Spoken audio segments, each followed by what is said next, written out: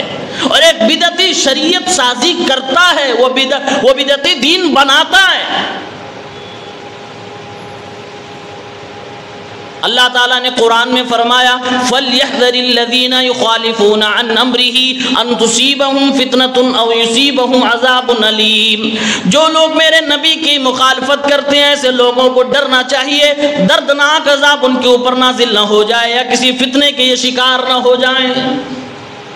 ڈرنا چاہیے ایسے لوگوں کو جو اپنے گھر میں بیٹھ کے شریعت سازی کرتے ہیں اور دین گڑ گڑ کے بناتے ہیں۔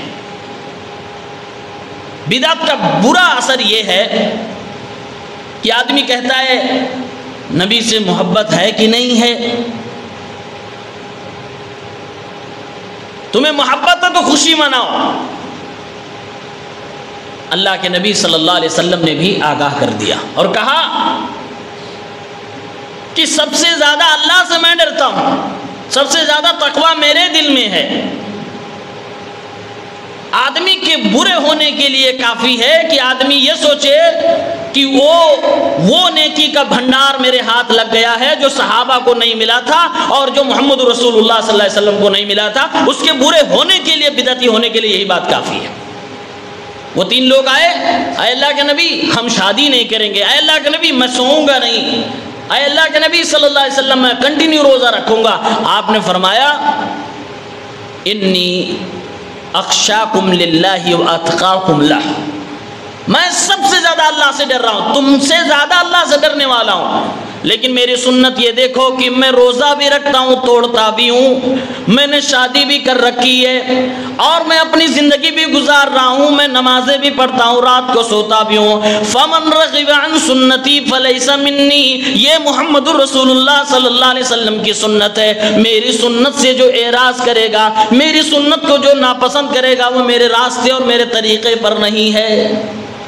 گویا کہ اللہ کے نبی فرما رہے ہیں وہ کون سی نیکی تم لے کے آنا چاہ رہے ہو جس نیکی کے بارے میں سوچ رہے ہو کہ نبی نہیں کیے، صحابہ نہیں کیے، لاؤ وہ نیکی ہم کر لیتے ہیں۔ یہ ایک بڑا فتنہ ہے کہ انسان سوچے کہ نیکی کا یہ وہ بھنڈار ہے جو صحابہ کے دور میں نہیں تھا، نبی کے دور میں نہیں تھا، لہٰذا ہمارے ہاتھ لگ گیا ہم کر لیتے ہیں۔ یہ بدعت ہے جو شیطان آپ کو وسوسے دے رہا کہ یہ نیکی ہے لیکن حقیقت میں بدعت ہے، گناہوں کا بھنڈار ہے۔ بدعت کا ایک برا اثر یہ بھی ہے، بلکہ میں سمجھتا ہوں کہ سب سے برا اثر یہی ہے کہ بدعتی شخص اپنے آپ کو حق اور سچ پہ سمجھتے ہوئے ہمیشہ کے لیے اپنے لیے توبہ کا دروازہ بند کر لیتا ہے۔ آپ کبھی بھی اس شخص کو نہیں سمجھا سکتے جو شخص اپنے آپ کو حق پہ سمجھ رہا ہو۔ لاکھ دلیلیں آپ دے ڈالیے، وہ آپ کی بات نہیں سننے والا۔ بدعتی یہی کرتا ہے، آپ کے سامنے ایسی ایسی ایموشنل دلیلیں، بے تکی دلیلیں، ایسی ایسی دلیلیں دے گا، لیکن اپنی بدعت کے لیے وہ پوری طاقت سے آپ کے سامنے کھڑا ہو جائے گا۔ ایسے لوگوں کے بارے میں قرآن میں اللہ تعالیٰ نے ارشاد فرمایا قُلْ هَلْ نُنَبِّئُكُمْ بِالْأَخْسَرِينَ أَعْمَالًا الَّذِينَ ضَلَّ سَعْيُهُمْ فِي الْحَيَاةِ الدُّنْيَا وَهُمْ يَحْسَبُونَ أَنَّهُمْ يُحْسِنُونَ صُنْعًا۔ اے نبی آپ کہہ دیجئے آئیے کیا میں تم لوگوں کو ان لوگوں کے بارے میں بتاؤں جن کے پاس اعمال تو ہیں، کرتوت تو ہیں، لیکن وہ گھاٹے والے کرتوت ہیں، اس پر نیکیاں نہیں ملیں گی۔ وہ نیکیاں کرنے کے بعد سمجھتے تھے کہ ہم نے بہت بڑی نیکی کی ہے، جبکہ وہ نیکی ہوتی ہی نہیں تھی۔ یہ قرآن کریم سورہ کہف میں اللہ تعالیٰ نے جن لوگوں کے بارے میں اشارہ کیا ہے یہ وہی بدعتی لوگ ہیں جو نیکیاں سمجھ کے کوئی کام کر رہے ہوتے ہیں، جبکہ اللہ کی نگاہ میں اس کام کی کوئی ویلو ہی نہیں ہوتی ہے، کوئی اہمیت ہی نہیں ہوتی ہے۔ یہ تمام بدعت کرنے والوں لوگوں کا یہی حال ہوتا ہے۔ ضل سعیہم فی الحیاۃ الدنیا، ساری محنت دنیا کی زندگی میں جو کی گئی نیکی کمانے کے لیے، اللہ نے فرمایا رائیگاں ہے، برباد ہے۔ وَهُمْ يَحْسَبُونَ أَنَّهُمْ يُحْسِنُونَ صُنْعًا، اور یہ سمجھ رہے تھے، کیلکولیٹ کر رہے تھے کہ ہم نے بڑا اچھا کام کیا ہے۔ آپ پوچھ لیجئے کسی جلوس والے سے، آپ پوچھ لیجئے کسی ماتم والے سے کہ تم نے پاپ کیا کہ نیکی کی ہے، وہ کہے گا دنیا کا سب سے بڑا نیک کام کیا ہے۔ اللہ فرما رہا ضل سعیہم، بیکار ہے۔ کیوں بیکار ہے؟ اس لیے کہ یہ وہ نیکی تمہارے خیال کے حساب سے ہے جو نیکی مصطفیٰ سے چھوٹ گئی، صحابہ سے چھوٹ گئی، تم اتنے بڑے نیک بن گئے۔ اسی لیے امام سفیان ثوری رحمۃ اللہ علیہ نے فرمایا تھا، لوگوں ابلیس کو سب سے زیادہ کیا پسند ہے جان لو، البدعۃ احب الی ابلیس من المعصیہ۔ ابلیس کو بڑے بڑے گناہوں سے زیادہ یہ پسند ہے کہ انسان ایک مسلمان بدعتی بن جائے۔ وجہ کیا ہے؟ کیا لاجک ہے؟ ابلیس کو یہ زیادہ پسند ہے کہ ایک مسلمان زنا کرے، چوری کرے، گالی گلوچ بک کے بےمانی کرے، اس سے زیادہ پسند ہے کہ وہ آدمی میلادی بن جائے، جلوس میں نکلے، یا رسول اللہ کے نعرے لگانے لگے، قرآن خوانی کرنے لگے، تعویذ گلے میں لٹکا لے۔ ابلیس کو یہ گناہ زیادہ پسند ہے بنسبت ان گناہوں کے۔ کیوں بھائی؟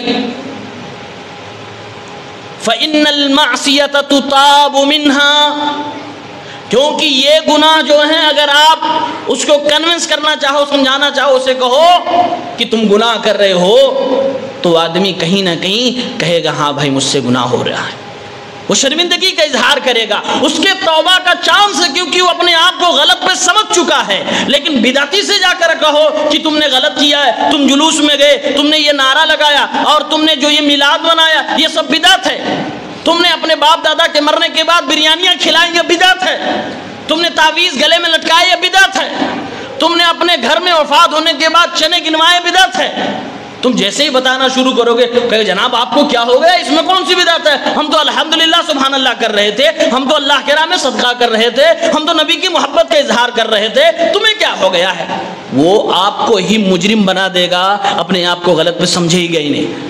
اسی لیے ابلیس جان گیا کہ اس کے لیے توبہ کا دروازہ بند ہے، یہ توبہ کرے گا ہی نہیں، اور جو شخص گناہ کرتا جائے توبہ نہ کرے، اس سے بڑا مجرم کون ہو سکتا ہے؟ ابلیس تو یہی چاہتا ہے بندے کھیل، گناہوں کی دنیا میں کھیل، گناہ تو بہت سارے لوگ کر رہے ہیں، لیکن مجرم وہ ہے جو بغیر توبہ کی دنیا سے جائے۔ ورنہ تو اللہ کے نبی نے فرمایا کل بنی آدم خطاؤون وخیر الخطائین التوابون، ساری دنیا کے انسان خطا کرنے والے، گناہ کرنے والے ہیں۔ یہ انسانوں کی طبیعت میں کہ انسان گناہ کرے، لیکن گنہگاروں میں سب سے بہتر وہ ہے جو توبہ کر لے، جو توبہ نہ کرے وہ گنہگار برا ہے، وہ اللہ کی نگاہ میں مجرم ہے۔ اور ابلیس چاہتا ہے یہ بندہ اللہ کے پاس جب جائے تو مجرم بن کے جائے، یہ توبہ کر کے نہ جائے۔ تو بدعتی کیا کرتا ہے؟ اپنے کام کو صحیح سمجھتا ہے، اس لیے توبہ کا دروازہ اپنے لیے بند ہی کر لیتا ہے۔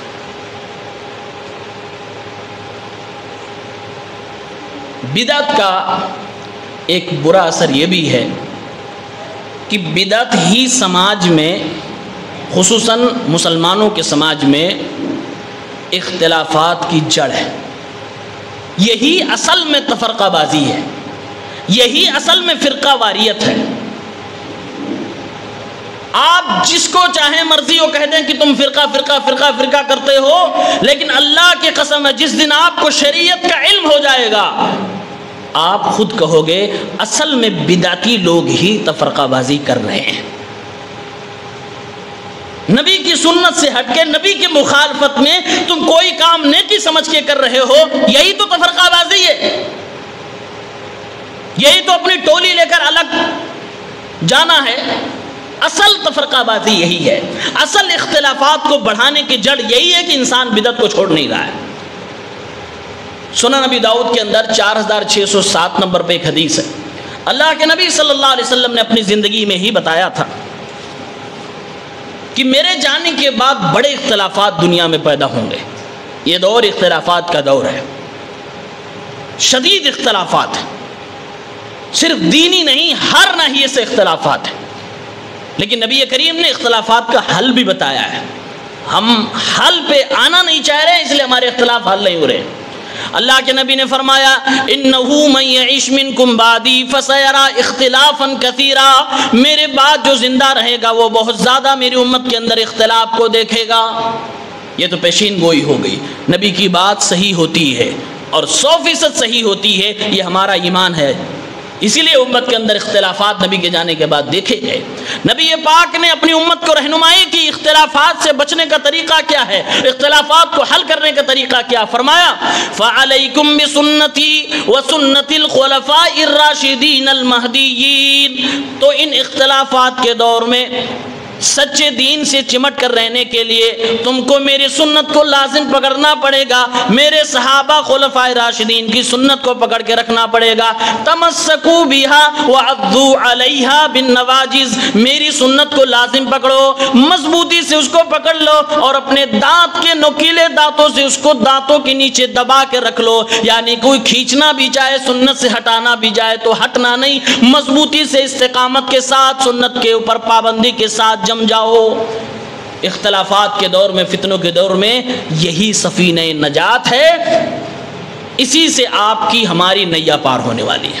اور اللہ کے نبی صلی اللہ علیہ وسلم نے اس کے فوراً بعد جو اختلافات کو بڑھانے کا ذریعہ ہے آپ نے فوراً اس کے لیے بھی آگاہ کر دیا اور فرمایا وَإِيَّاكُمْ وَمُحْدَثَاتِ الْأُمُورِ، اے میری امت کے لوگوں دین میں نئی نئی چیزوں کو ایجاد کرنے سے بچنا، ایجاد کی گئی نئی نئی چیزوں سے اپنے آپ کو بچانا۔ فَإِنَّ كُلَّ مُحْدَثَةٍ بِدْعَةٍ، ہر نئی چیز جو دین میں ثواب سمجھ کے کی جائے، صحابہ کے دور میں، نبی کے دور میں، قرآن و حدیث میں اس کا ثبوت نہ ہو، یہ بدعت ہے۔ وَكُلُّ بِدْعَةٍ ضَلَالَةٍ، اور ہر بدعت گمراہی ہے۔ یعنی کہ اللہ کے نبی نے فرمایا اختلافات کو دور کرنے کا حل یہ ہے کہ میری سنت کو پکڑو، صحابہ کرام کو پڑھو، صحابہ کرام سے سیکھو اور صحابہ کی زندگی کو اپناؤ، ان کے منہج کو اپناؤ، قرآن و سنت کو اپناؤ۔ اور اختلافات اگر حل نہیں کرنا چاہتے ہو، ایسے ہی لڑتے بڑھتے اپنی زندگی گزارنا چاہتے ہو تو بدعت تمہارے لیے ہے۔ اللہ کے نبی نے فرمایا میری تعلیم یہ ہے کہ بدعت کے قریب نہ جانا، بدعت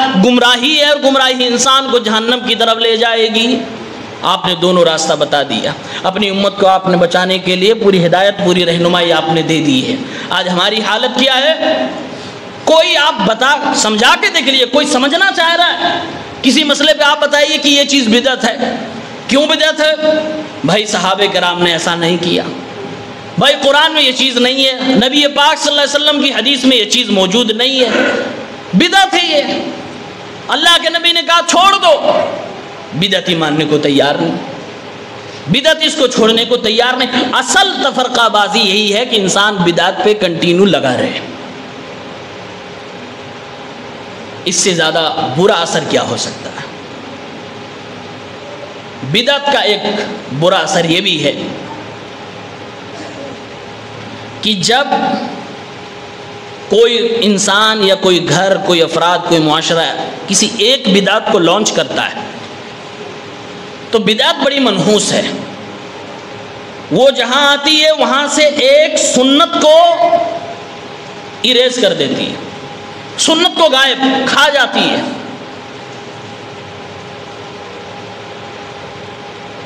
اور ہمارے ایک استاد مدینے کے کہتے ہیں کہ بدعت ایک خونخوار درندے جانور کی طرح ہے، موذی زہریلے جانور کی طرح ہے۔ آپ اس کو چھوٹا سمجھ کے اپنے گھر میں، اپنے معاشرے میں لے کے آؤ گے کہ چلو اس سے کیا ہوتا ہے، کھلاؤ گے، پلاؤ گے، دودھ کھلاؤ گے، کھانے کی چیزیں کھلاؤ گے، پالو گے، پوسو گے، بڑا ہونے کے بعد آپ ہی کا وہ شکار کرے گا۔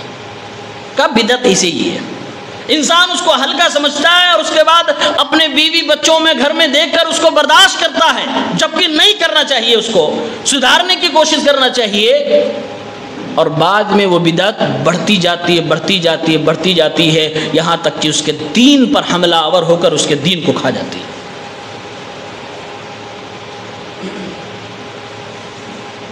حسان نے کہا تھا مبتدع قوم بدعتا فی دینہم الا نزع اللہ من دینہم او من سنہم مثلها ولا یعیدها الى یوم القیامہ، کہ جب بھی کوئی انسان کسی بدعت کو ایجاد کرتا ہے تو اس کے گھر سے، اس کی زندگی سے، اس کے سماج سے اسی طرح کی کوئی سنت اٹھا لی جاتی ہے جو قیامت تک اس کو واپس نہیں دی جاتی ہے۔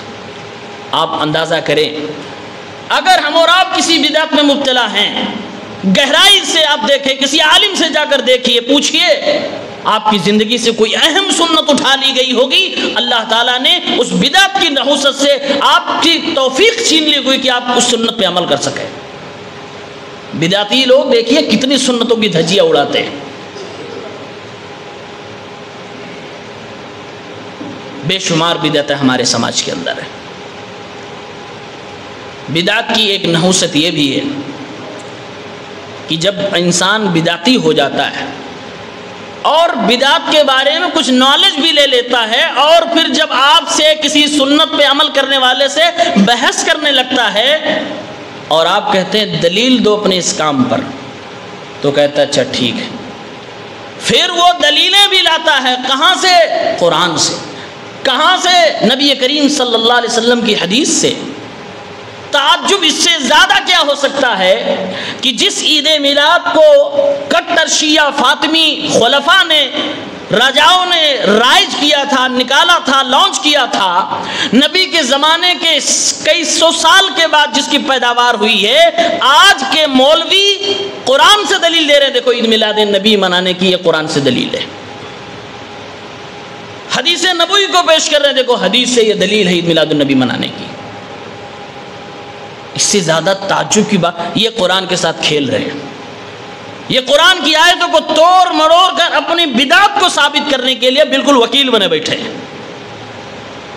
جھوٹ پہ جھوٹ بولے جا رہے ہیں، نبی کریم صلی اللہ علیہ وسلم کا نام لے کر جھوٹ بول رہے ہیں تاکہ ان کی بدعت پروموٹ ہو جائے اور کوئی آدمی انگلی نہ اٹھائے، اور باقاعدہ اس کے لیے خرچے کیے جا رہے ہیں، بہترین قسم کے بالکل زرق برق انداز میں ٹی وی سجایا جا رہا ہے اور اس پر دلائل پیش کیے جا رہے ہیں، کوئی تو کتاب لکھ رہا ہے کہ بدعت کیوں منانا چاہیے۔ ایسی بے تکی دلیل ہے۔ ایک بہت مشہور سوشل میڈیا کی دنیا پر مولوی بدعتی میلاد منانے والا شخص کہتا ہے کہ ہم میلاد اس لیے مناتے ہیں کیونکہ ہم سنیوں کی قسمت میں لکھا ہے۔ یہ کوئی دلیل ہے؟ ایسے تو ہر گناہ کرنے والا کہتے ہیں میری قسمت میں لکھا ہے اس لیے ہم کرتے ہیں، یہ دلیل بن گئی۔ مشرکین مکہ نے شرک کیا، جب کہا گیا تم مشرک ہو کیوں نہیں حق قبول کر لیتے، کہتے ہیں کہ اگر اللہ چاہتا تو ہم شرک نہ کرتے، یعنی ہماری قسمت میں شرک لکھا تھا تو ہم نے کیا، وہی دلیل یہ دے رہے ہیں۔ یہ بے انتہائی درجے کی بے تکی دلیل ہے۔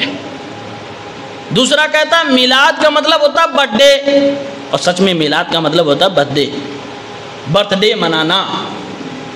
کہا کہ میلاد مطلب برتھ ڈے منانا، برتھ ڈے مطلب جو پیدا ہوا ہے اس کی خوشی میں کچھ ہم لوگ کرتے ہیں، تو نبی کا میلاد منانا مطلب یہ ہوا کہ ہم نبی کو خدا نہیں مانتے ہیں، یعنی کہ اصل توحید تو یہی ہے۔ بات سمجھ آئی؟ بہت بے تکی ہے۔ کوئی عالم تو یہ جیسے لگتا ہے کبھی کبھی واٹس ایپ یونیورسٹی سے نہیں، یہ انسٹاگرام کی دلیل ہے۔ واٹس ایپ پہ تھوڑی تفصیل سے آتی ہیں، انسٹاگرام کی اور بے تکی دلیلیں ہوتی ہیں، وہاں شارٹ کٹ دلیلیں آتی ہیں۔ یہ وہاں کا اسٹوڈنٹ لگ رہا ہے، یہ ٹک ٹاک کا اسٹوڈنٹ لگ رہا ہے، وہاں سے دلیلیں دے رہا ہے کہ عید میلاد نبی کا برتھ ڈے منانا مطلب نبی پیدا ہوئے، منانے والا نبی کو خدا نہیں مان رہا ہے، اور جو نہیں منا رہا ہے اس کا مطلب وہ نبی کو خدا مان رہا ہے۔ دیکھ رہے ہیں ایسی دلیلیں آج سوشل میڈیا پہ، اور نعرے لگائے جا رہے ہیں، تکبیر ہو رہی ہے، سب کچھ ہو رہا ہے۔ اللہ کی پناہ، یہ جو علماء اس طرح کی حرکتیں کر رہے ہیں، قرآن کے ساتھ کھیل رہے ہیں، نبی پاک صلی اللہ علیہ وسلم کے دین کا مذاق بنا رہے ہیں، ایسے لوگوں کے بارے میں ہمارے نبی نے کیا فرمایا تھا سنیں۔ ابن ماجہ کتاب الفتن کی روایت ہے، آپ صلی اللہ علیہ وسلم نے فرمایا تھا اللہ کے نبی صلی اللہ علیہ وسلم نے ارشاد فرمایا تھا، اے میری امت کے لوگوں، مجھے تمہارے اوپر ایک فتنے کا خطرہ ہے۔ اللہ کے نبی فرماتے ہیں کہ گمراہ کرنے والے علماء آ جائیں گے، گمراہ کرنے والے امام آ جائیں گے، گمراہ کرنے والے اسکالر آ جائیں گے، دین کے نام پہ آپ کا امام بن کر آپ کے دین کا سودا کریں گے، آپ کو گمراہ کریں گے، خود گمراہ ہوں گے، دوسروں کو گمراہ کریں گے۔ اللہ کے نبی فرماتے ہیں مجھے اس بات کا ڈر ہے یہ فتنے کے شکار تم نہ ہو جانا۔ یہی عالم لوگ جو اس طرح کی بدعتوں کو پروموٹ کرنے کے لیے قرآن اور حدیث کا کھلواڑ بناتے ہیں۔ دنیا میں کوئی ایسی بدعت شاید نہ ہو جس کے اوپر ان ظالموں نے دلیلیں کشیدی نہ ہو، توڑ مروڑ کے لگائی نہ ہو۔ اسی لیے میں جو جن چیز بدعتوں کا نام لیا ہوں، آپ جا کے پوچھئے کسی قرآن کھانے والے مولوی صاحب سے، وہ آپ کو 10 دلیل دے دے گا، اور آپ چونکہ ٹھہرے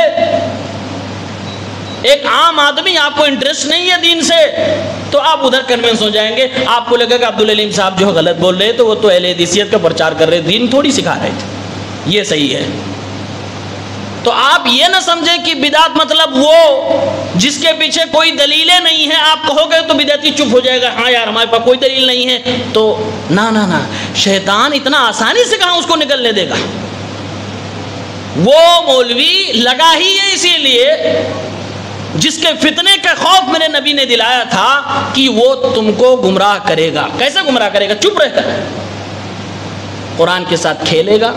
آپ کو نہیں پتا قرآن کے ساتھ کیسے لوگ کھیلتے ہیں، آپ کو نہیں پتا نبی کے نام پہ کیسے لوگ جھوٹ بولتے ہیں۔ آپ کہاں پکڑ پاؤ گے کہ کون جھوٹ بول رہا ہے؟ حدیثیں پیش کر رہا ہے نبی کا نام لے کر، وہ حدیث ہے ہی نہیں، نبی نے کہا ہی نہیں۔ تو اس لیے بدعتی کے پاس دلیلیں ہوتی ہیں لیکن صحیح دلیل نہیں ہوتی ہے۔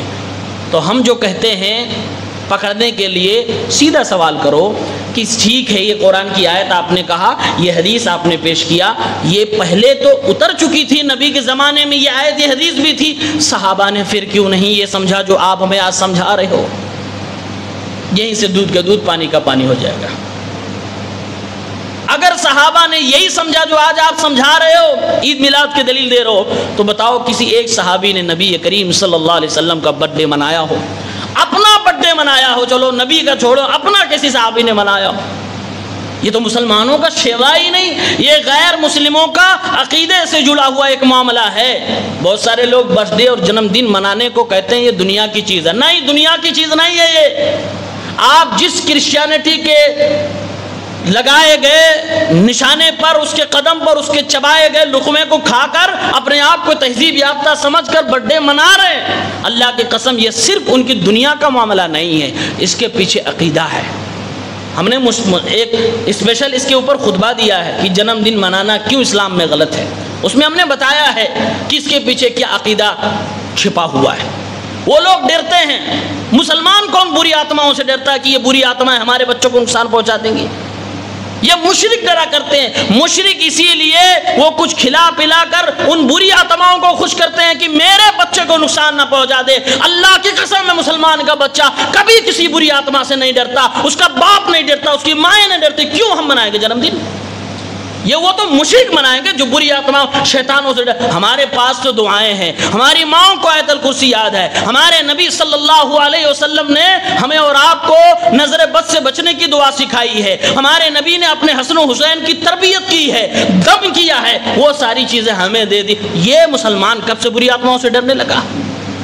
یہ بری آتما ہے، بری آتما خود پھنسی ہوئی ہے، وہ اپنی دنیا میں پریشان حال ہے، وہ تمہارے بچوں کو کیا بگاڑ لے گی۔ لیکن ہاں ڈر بھی کوئی چیز ہوتی ہے، انسان کو ڈر ستائے جا رہا ہے، ڈر ستائے۔ نیا گھر بنا لیا، قرآن خوانی نہیں کریں گے، گھر کے اندر پریشانی آ جائے گی، لاؤ جنات صاحب کو خوش کر دیں اور یہ جنات پریشان کرے، کھلا پلا دو۔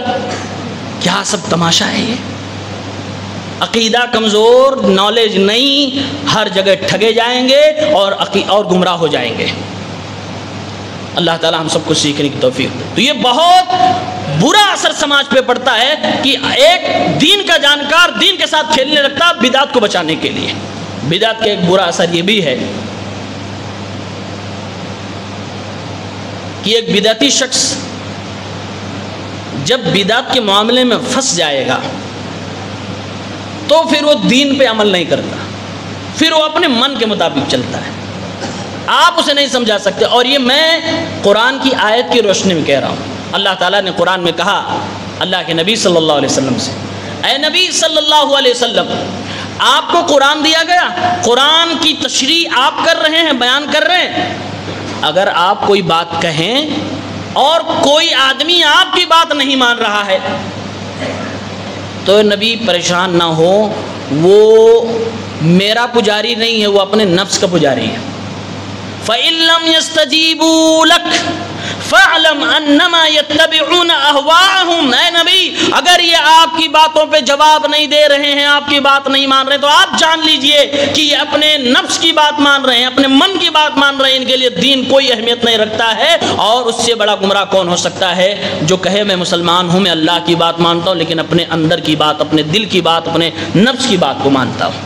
مسلمانوں کا دل اللہ کا غلام ہے, مسلمانوں کے دل اللہ کی انگلیوں کے درمیان ہیں. یقلب کیف یشاء. اللہ مسلمانوں دنیا والوں کے دلوں کو جیسے چاہتا چلاتا ہے. ہم اور آپ تو غلام ہیں اللہ کے, اور اس غلامی پہ ہمیں شرف حاصل ہے, ہمیں فخر ہے کہ ہم غلام ہیں اللہ کے. اسی لیے ہم عبداللہ, عبدالرحمن, عبدالعلیم, عبدالعظیم ہے, کیونکہ اس کا معنی ہی ہوا ہے علیم کا غلام, اللہ کا غلام, رحمان کا غلام, غفار کا غلام. یہ عبدال والے ناموں کا یہ مطلب ہی ہوتا ہے کہ اس کا غلام, اللہ کا غلام.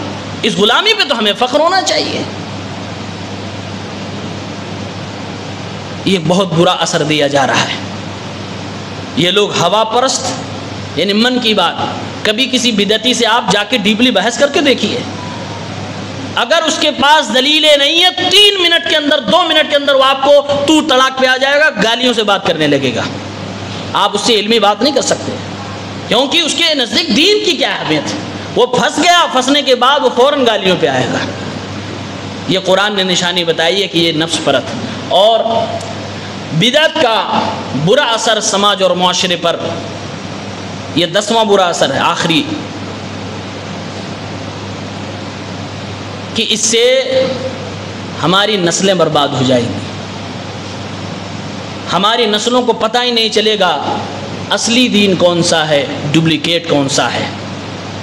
اور اگر یقین نہ آئے تو پورے سال میں مسلمانوں کے 95% لوگوں کو عربک مہینوں کا نام نہیں پتہ ہے. اگر پوچھیں کہ عربک مہینوں کا نام آپ بتا دیجئے, نہیں پتہ ہے. لیکن سال بھر میں کتنی چیمپئن بدعتیں کی جاتی ہیں بچہ بچہ جانتا ہے. محرم میں آئے گا تو اس کو مجلسوں کے نام پتہ ہے, 10 کو کیا ہوگا, پھر 40ویں کیا ہوتی ہے, سب پتہ ہے اس کو. سفر آئے گا تو اس میں نحوست کے بارے میں اس کو معلوم ہے پورا. ربیع الاول آئے گا, اس کو میلاد کے بارے میں پتہ ہے. ایسے ہی رجب آ جائے گا, اس کے کنڈوں کے بارے میں پتہ ہے. شعبان آ جائے گا, اس کو شبرات کے بارے میں پتہ ہے. سال میں جو بڑی بڑی بدعتیں سرکولیٹ کر رہی ہیں بچوں کو پتہ ہے, عورتوں کو پتہ ہے, جو سال بھر کسی اجتماع میں نہ جائیں, کسی جمعہ میں نہ جائیں, کوئی بیان نہ سنیں, ان کو بھی وہ بدعتیں پتہ ہے. صحیح بات کسی کو نہیں پتہ, سنا ہی نہیں ہم نے, جانا ہی ہم نے. اور اگر جان جائیں تو بچنا بھی ضروری ہے, بچانا بھی ضروری ہے. اللہ کے نبی صلی اللہ علیہ وسلم نے فرمایا, من رآ منکم منکرا فلیغیرہ بیدی. تم میں سے جو آدمی کسی برائی کو دیکھ لے اس کو اپنے ہاتھ سے روکنے کی کوشش کرے, اگر طاقت رکھتا ہے. اگر اس کی طاقت نہیں ہے تو انسان اس برائی کو بول کر روکنے کی کوشش کرے, اپنے زبان سے روکنے کی کوشش کرے. اگر اس کی بھی طاقت نہیں ہے تو وہ انسان خاموش ہو جائے, اپنے دل میں اس کو برا سمجھے اور وہاں سے اٹھ کر چلا جائے.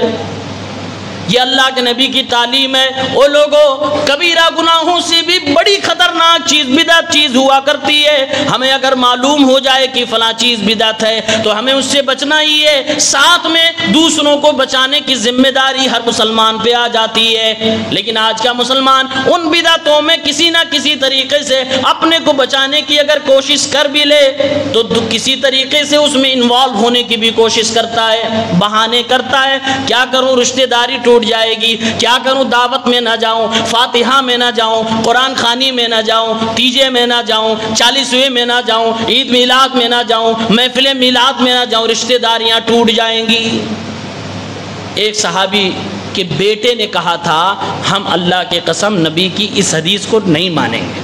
صحابی نے کہا کہ اللہ کے نبی نے فرمایا کہ کسی عورت کو اگر مسجد آنا چاہے تو کوئی بھی مرد کو اجازت نہیں ہے کہ اس کو روک دے، منع کر دے۔ ان کے بیٹے نے کہا واللہ لنمنعہن، اللہ کی قسم ہم روکیں گے۔ نبی فرما رہے مت روکنا اگر پرمیشن مانگے، سامنے والا کہہ رہا اللہ کی قسم روکیں گے۔ باپ نے نبی کی سنت کی غیرت میں اپنے بیٹے کے سینے پہ ہاتھ مارا اور ایسی ڈانٹ لگائی، راوی کا بیان ہے کہ میں نے پوری زندگی اس طرح ڈانٹتے ہوئے ان کو نہیں دیکھا تھا، اور جب تک زندہ رہے اپنے اس بیٹے سے بات چیت نہ کیا۔ آج ہم بدعت میں بہانہ بنا لیتے، رشتہ ٹوٹ جائے گا، قرآن کھانی ہے، نہیں کھائیں گے تو بریانی بھی چاہیے اور اہل سنت بھی بن کے رہنا ہے۔ بھائی دونوں میں سے ایک ہی چیز ملے گی۔ مجھے پتا ہے لوگ جنم دن منا کے بریانیاں توڑ رہے ہیں، گوشت کھا رہے ہیں، عقیقہ نہیں کیا ہے، چھٹی کیے بیٹھے، بوڑھے ہو جائیں گے، جب ان کے نکاح کا وقت آئے گا تو کسی مولوی سے فتویٰ پوچھنے، مولانا صاحب ہمارا عقیقہ نہیں ہوا تھا، اپنی نکاح میں اپنا عقیقہ کر لیں۔ گجب ہے بھائی، کبھی کبھی تو باپ اور ماں اپنے بیٹے کے ولیمے میں اپنا عقیقہ کر رہے ہیں۔ مذاق ہے، یہ دین کا مذاق ہے، شریعت کا مذاق ہے۔ اور کیا کریں گے مولانا صاحب لوگ، کیسے فتویٰ دے؟ اب پھنسا دیا آپ نے۔ اتنا مشکل دین نہیں تھا جتنا مشکل بنایا۔ پہلے خوب اس کی جلیبی بنائے، اس کے بعد مولانا صاحب اس گٹھر کو چھڑاؤ، اب بتاؤ ہم کیسے بچیں گے؟ وہ کیسے بتائیں گے؟ تو کہہ دیتے ہیں ٹھیک ہے نہیں کیا، عقیقہ کر لو بھیا، کم سے کم کچھ سے تو کچھ بھلا۔ پھر آدمی خوب دھوم دھڑاک سے عقیقہ کرتا ہے اپنا، مذاق ہے دین کا۔ اس کا مقرر ہے ٹائم، 7ویں دن مقرر ہے، اللہ کے نبی نے مقرر کر دیا 7ویں دن کرنا ہے۔ 7ویں دن عقیقہ کرنے کا پیسہ نہیں ہے، 6ویں دن خوب پیسہ آ رہا ہے، چھٹی کی جا رہی ہے۔ اچھا عقیقے کا پیسہ ابھی نہیں آیا، لڑکا سال بھر کا ہو گیا، ختنہ ہوا، لمبی پارٹی، پھر سے کہاں سے پیسہ آ گیا؟ کون سی BC چھوڑوا لی؟ کہاں سے قرضہ لے آیا؟ کس بینک سے لون مل گیا؟ عقیقے کا پیسہ ابھی نہیں آیا۔ بچہ بڑا ہو گیا، مدرسے میں اسکول میں فیسیں دی جا رہی ہیں، 1000 1500، بڑا ہو گیا، بالغ ہو گیا، بھائی صاحب 28 سال کے 30 سال کے ہو گئے، نکاح ہونے والا، اب یاد آ رہا عقیقہ کر لو بھیا۔ کیوں؟ کسی نے کہہ دیا کہ عقیقہ نہیں کیا تو نکاح نہیں مانا جائے گا، اس لیے کر رہے ہیں، نہیں تو وہ نہیں کرتے اچھا مر جائیں گے تو ان کی برسی میں کر لیں گے۔ کیا مسلمان، ان سب چیزوں سے بچنا ہے۔ سنت اور بدعت کو سمجھنا، جیسے شرک اور توحید، یہ دونوں چیزیں کلیئر ہونی چاہیے، ایسے سنت اور بدعت کلیئر ہونا چاہیے۔ یہی اہل حدیث کی دعوت ہے اور یہی اوریجنل اسلام ہے۔ اوریجنل اسلام پہ آؤ گے، نبی پاک صلی اللہ علیہ وسلم کا پیارا دین آپ کو ہمیں مل جائے گا۔ اللہ تعالیٰ ہم سب کو صحیح دین کی سمجھ عطا فرمائے۔ اللہ تعالیٰ ہم سب کو دین کے نام پہ جو بھی بدعات ہو رہی ہیں ان سب سے ہمیں بچنے کی توفیق عنایت فرما۔ اللہ ہمارے بھائیوں کو سمجھنے کی توفیق عنایت فرما۔ رب العالمین یہ بھولے بھالے مسلمان جن کو علم نہیں ہے ان کو سیکھنے کی توفیق دے، علم حاصل کرنے کی توفیق دے، بدعات سے، گناہوں سے، خرافات سے بچا لے، آمین یا رب العالمین۔